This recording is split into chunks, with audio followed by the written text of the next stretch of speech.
دوستو بعض اوقات کوئی بہت ہی قیمتی چیز انسان کے ہاتھ سے نکل جاتی ہے اور انسان کو اس پر شدید صدمہ ہوتا ہے۔ اتنا صدمہ ہوتا ہے کہ وہ برداشت نہیں کر پا رہا ہوتا، اسے کچھ سمجھ نہیں آ رہی ہوتی کہ یہ چیز میرے ہاتھ سے کیوں چلی گئی۔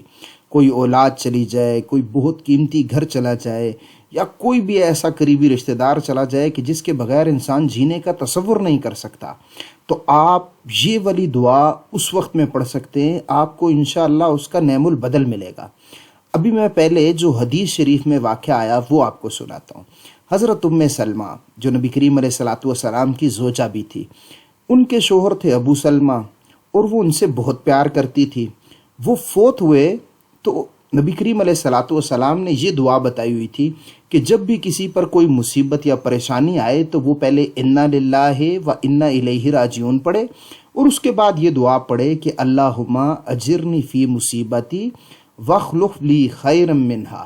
یہ دعا پڑھے تو اللہ تعالیٰ اس کو اس سے بہتر عطا فرمائے گا۔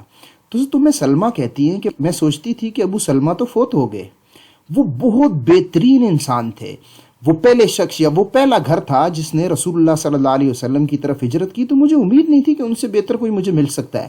لیکن خیر میں نے رسول اللہ صلی اللہ علیہ وسلم کی سکھائی ہوئی دعا پڑھ دی، جس کا مطلب یہ تھا کہ یا اللہ اس سے بہتر عطا فرما۔ آخر میں اس کا ترجمہ بھی آپ کو بتاتا ہوں۔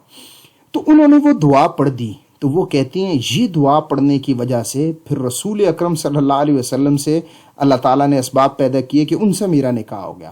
تو یقیناً رسول اکرم صلی اللہ علیہ وسلم ابو سلمہ سے 1000 گنا بہتر تھے، اور دیکھیں انہیں گمان بھی نہیں تھا کہ یہ معاملہ ہو سکتا ہے یا ان سے بہتر کوئی مل سکتا ہے۔ تو گمان سے بھی ہٹ کر چیز ملے گی اگر آپ یہ دعا پڑھیں گے۔ تو اس دعا سے پہلے آپ نے انا للہ و انا الیہ راجعون پڑھنا ہے۔ اس کا مطلب نہیں پتا تو میں نے اس پر ایک ویڈیو بنائی ہے، وہ دیکھیں۔ ابھی اس دعا کو ہم سمجھتے ہیں، اس دعا کا ترجمہ کیا ہے۔ سب سے پہلے ہے اس میں اللہم، کہ اے اللہ اجرنی، تو مجھے اجر دے، فی مصیبتی، میری اس پریشانی میں، وخلف لی، اور میرے لیے تو خلیفہ بنا، خیر منہا، اس سے بہتر، یعنی اس کے بدلے میں مجھے اس سے بہتر نصیب فرما۔ تو یہ پورے خشوع و خضوع سے پڑھیں گے، اللہ پر یقین کر کے پڑھیں گے تو انشاءاللہ نعم البدل ملے گا، جو چیز گئی ہے اس سے بہتر ملے گی انشاءاللہ۔ مزید ایسی دعائیں سیکھنے کے لیے ہماری دوسری ویڈیوز دیکھیں۔